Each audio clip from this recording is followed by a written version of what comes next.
बरसात की वो शाम आज भी आदित्य को याद है। आसमान में बादल थे, हवा में मिट्टी की खुशबू थी और बस स्टैंड पर हमेशा की तरह भीड़ लगी हुई थी। लोग अपने अपने गंतव्य की जल्दी में थे। कोई घर लौट रहा था, कोई काम पर जा रहा था। हर चेहरा जल्दबाजी में था, लेकिन उस भीड़ में एक चेहरा ऐसा भी था जिसने आदित्य को वहीं रोक लिया। वो लड़की, सफेद सूट, हल्का सा दुपट्टा और हाथ में एक पुरानी सी किताब। उसकी आंखों में अजीब सी उदासी थी, जैसे कुछ खो गया हो। आदित्य को नहीं पता था कि वो क्यों उसे देखता चला गया। न उसने कभी उससे पहले उसे देखा था, न ही वो जानता था कि उसका नाम क्या है। फिर भी दिल ने कहा, ये लड़की खास है। उस दिन आदित्य अपनी बस मिस कर बैठा और उसी पल उसकी जिंदगी ने एक नया मोड़ ले लिया।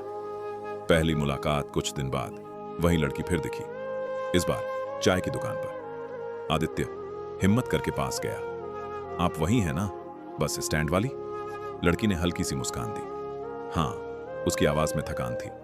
मैं आदित्य हूं, सिया, बस इतना सा परिचय। लेकिन कभी कभी दो नाम ही काफी होते हैं, दो जिंदगियां जोड़ने के लिए। उस दिन दोनों देर तक चाय पीते रहे। बातें कम हुई, खामोशी ज्यादा रही, पर वो खामोशी अजीब नहीं थी, वो सुकून देने वाली थी।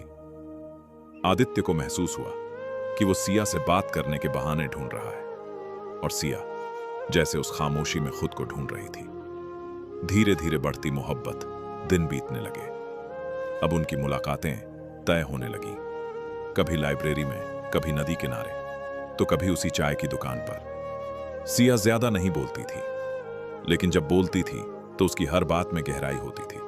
वो कहती, कुछ लोग जिंदगी में इसलिए आते हैं कि हमें खुद से मिलवा सकें। आदित्य उसे सुनता रहता, बस सुनता रहता।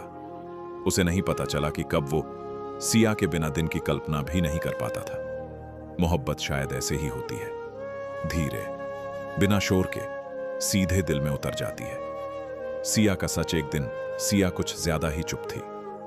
आदित्य ने पूछा, आज कुछ परेशान लग रही हो? सिया की आंखें भर आईं। उसने कहा, मेरी जिंदगी मेरे हिसाब से नहीं चलती आदित्य। उसने बताया कि उसके पिता बहुत बीमार हैं, घर की हालत खराब है, मां हर दिन चिंता में रहती है और उसकी शादी कहीं और तय की जा रही है। आदित्य का दिल बैठ गया। वो कुछ कहना चाहता था, बहुत कुछ, पर शब्द साथ नहीं दे रहे थे। उस पल उसे पहली बार एहसास हुआ कि मोहब्बत सिर्फ दो दिलों का रिश्ता नहीं होती, उसके साथ जिम्मेदारियां भी जुड़ी होती हैं। अधूरा इजहार। आदित्य हर रात सोचता, मैं उससे प्यार करता हूं, लेकिन हर सुबह वही डर जीत जाता। अगर उसने कह दिया और सिया मजबूरी में दूर चली गई, तो सिया भी जानती थी वो उसकी आंखों में पड़ सकती थी, लेकिन उसने भी कभी सवाल नहीं किया। दोनों के बीच सब कुछ साफ था, फिर भी कुछ कहा नहीं गया। कभी कभी सबसे बड़ा अफसोस वो बातें होती हैं जो कहीं नहीं जाती। बिछड़ने की घड़ी, वो दिन बहुत जल्दी आ गया। सिया को जाना था, शादी तय हो चुकी थी, रेलवे स्टेशन पर भीड़ थी, शोर था, लेकिन दोनों के बीच एक अजीब सी खामोशी थी। आदित्य ने बस इतना कहा, खुश रहना सिया। सिया की आंखों से आंसू बह निकले। उसने धीमी आवाज में कहा, काश तुमने एक बार कहा होता। ट्रेन चल पड़ी और सिया चली गई। वहीं प्लेटफॉर्म पर आदित्य खड़ा रह गया, हाथ खाली, दिल टूटा हुआ।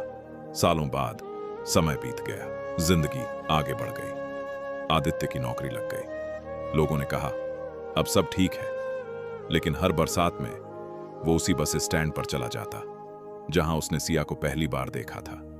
सिया भी अपनी जिंदगी में व्यस्त थी, पर कभी कभी रात को चुपचाप रो लेती। उसकी जिंदगी में सब कुछ था, पर वो प्यार नहीं था जो कभी मिला ही नहीं।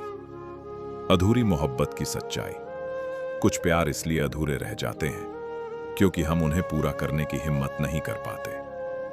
आदित्य और सिया दोनों जिंदा थे, पर उनका प्यार वहीं मर गया जहां शब्द नहीं बोले गए।